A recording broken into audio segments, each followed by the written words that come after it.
everybody. Hi, I'm Ryan. I'm Bethany. And we are Ryan and Bethany Board Game Reviews. Today we have a very special guest with us. This is our superhero daughter, Mooncat. Mooncat. Yes, today we are talking about Kids Chronicles Quest for the Moonstone. This is designed by David Securel and it is published by Lucky Duck Games, Lucky Duck Kids. And because we're reviewing a kids game, we thought we'd bring on Mooncat to help us talk about that. An absolute expert in the field, a professor, a doctorate in kids gaming. All right, but you may have heard of Chronicles of Crime from Lucky Duck Games, and in that, it's a fantastic system. It uses an app integration kind of a thing to solve these mysteries. Those mysteries, however, are usually a little bit more adult in theme. There's gritty. There's some murder, some blood, some gore, that kinds of stuff. She's got to cover up her ears because she can't handle that. But what can kids handle? Kids Chronicles instead of Chronicles of Crime. It uses a similar system. This time we're talking mysteries and adventures within this rich kingdom they've built. This is app integrated as well, so you don't need a phone or a tablet or some kind of device, basically. Yeah. Let me show you how to play. All right, here's our setup for Kids Chronicles Quest for the Moonstones. We've got our board here. This is double-sided. We have the Summer Kingdom on one side, and we have the Winter Kingdom on the other side. We have a whole stack of items here, as well as a whole stack of characters that we might run into. All right, so we're going to choose our mission. Let's just start with the first one here. This is the kind of tutorial one. This is Becoming an Apprentice's Magician. So what's going to happen is it's going to give us some flavor text here. I'm just going to run through that. Basically, it's going to give us some music as well, some ambiance, if you will. What we're trying to do is we're trying to figure out what the plot is and go from there. In this particular case, what we're trying to do is we are trying to find and tame this cat. It's not really a spoiler because, again, this is the tutorial mission. What's going to happen is it says we're starting in the tower. And now we have this chance to use this VR system to search the Wizard's Tower. And it is VR, so you can actually kind of look around. You can also use your fingers to look around, too. And now you find an item, let's say it looks out of place. Like here we have a wizard's staff. That might be an item we want to look through in our deck, as well as any characters. So we're looking all around. Oh, look, we've got a character. So what we're going to do is we're going to have one person run the VR. We're going to have another person run through the decks and try to find the items. All right, so we're going to run through all these, trying to find a wizard's staff or something like it. All right, so here we go. We have found this item, so it's going to go in our bottom section here. Anytime an item gets referenced but isn't necessarily found, it's going to go over here in this section. If we find a person, the person's going to go wherever we find them on the map. However, if they're just referenced and we haven't actually located them yet, same thing, they're going to go in this top section over here on the map. We've got our staff. Now let's find Merlin himself. Here we go. We found him in the Wizard's Tower, so we're going to put him in the Wizard's Tower. Now what we can do is it's basically going to kind of tell us, hey, did you find at least one person and one object? If so, we get to continue.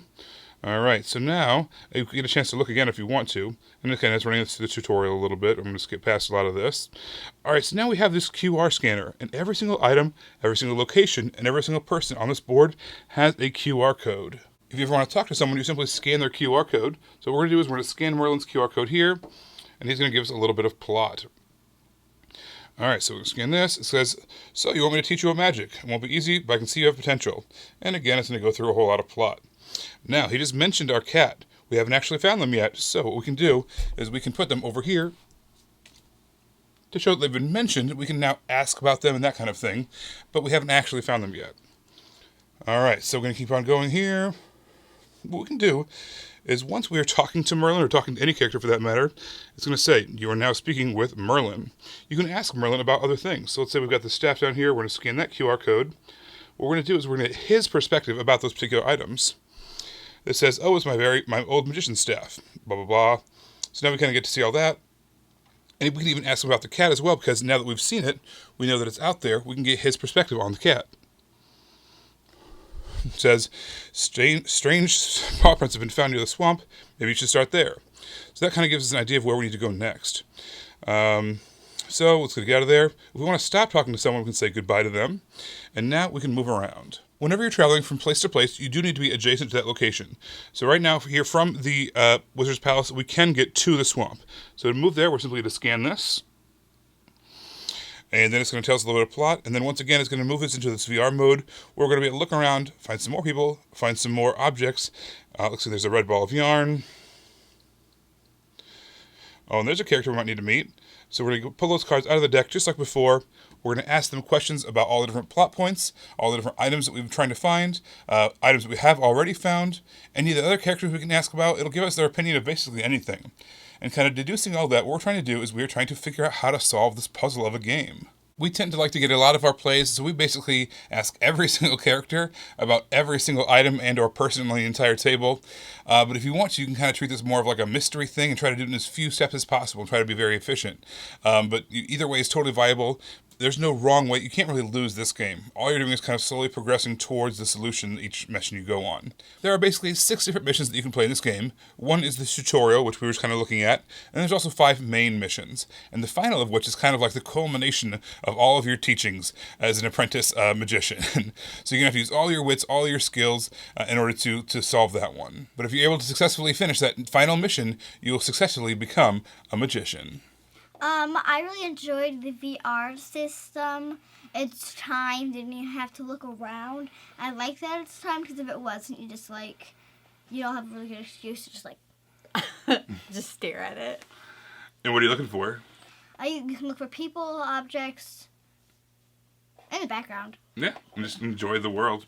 I agree. This is a very cool system, and you can, not only are you looking all around, but you can also, use the thing to look up and down. And sometimes there's a couple clues that you have to kind of hunt around for a little bit more, which I thought was fun. All right, what's the next thing you want to talk about? I like the people. You can talk to them. I like just ask them about everything. Doink, doink, doink, doink, doink. Yeah, you ask all the people questions and you ask them questions about the other things, the other objects and people that are also on there. There's it's basically a mystery. They're all mysteries that you're trying to solve. Who has this? Where is a certain person? Find a missing object. And so there's these mysteries that you have to solve by asking the people that you meet about the objects and about the people. All right. Anything else you want to talk about? I like the artwork. Yeah? What about it? It just pops out of a picture. I agree. I think they did a great job. You can kind of tell from the box art they just did a great job of kind of building these characters that are just really cool and this kind of this adventurous world they've built. And even the kind of the creatures that you meet, even they are just like I said, they pop off the page. What's funny is literally and figuratively with the VR. Yeah. So that's a nice touch. Good wordsmithing. Our youngest daughter, when we were playing the game, walked over to the box lid and said, "I want to be that person." And I'm like, "Guess what, kid? You are." That's who we are.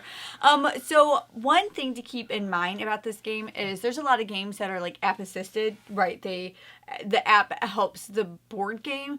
I felt like this game was more board game assisted. It was definitely all in the app.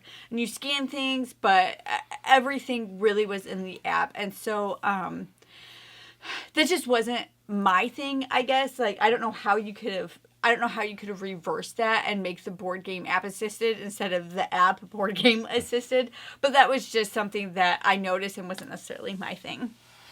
All right. So overall, I think that this was a really fun system. She's not happy with my thoughts on that. That was the best part. It's a video game, Mom, and a board game. Yes, I thought this was a really fun system. I don't know exactly what's going on with the Kids Chronicles line. I hope there's more in this line because the Quest for the Moonstone was a really fun adventure that our family had a great time playing. So if there's more that comes out, we definitely will let you know about it because we're having a great time. All right, what are your final thoughts? Is this a good age? Were you the right age group, you think, for this? Or is there a better age group? I think I was the right age group, but I think it's 7, 8, 9, 10, 11. I think it's in the older age group. Perfect. Why is that? I don't want to say anything negative about my sister. Yeah, we just have to think. I love that you're protecting your sister. We have a 5-year-old daughter as well that we played this with. And sometimes we're a little more challenging for her, right? Because of the mystery aspect. And it says it's 7+ on the box, and she was 5, so that makes perfect sense, what you're saying. Yeah. So you're not making fun of her. She's fine. Yeah, they're not advertising this for her age group. They're advertising it for your age group. Yeah, so I actually think this is the correct age group. Yeah. And what do you think? Did it right. Did you have a good time with it? Did you enjoy it? I got to hold Dad's phone. You did. She got to hold the VR, which was fun. All right. Send us out. Please follow us on our channel, which you can see somewhere. Is it over there or is it over here? It'll be all over. I'll move it. I'll have it all over the screen. Okay. I'll put that in please post. subscribe. And also on the comments below, is there comments? Yeah. Yeah, you can put comments. Tell them what to put in the comments. Tell me where it is, so like for next time this year. Yeah. Comments are just down below. Down. You go like this. I don't know where it What do you want them to say? Where the thingamajig is? What thingamajig? The comments. thing. Oh, you want the people in the comments to tell you where all of the social media stuff is? Yeah. Any other comments you want to put too, that's fine. We'd love to hear from you. You guys, thanks for watching, and we will see you next time. Bye. Bye.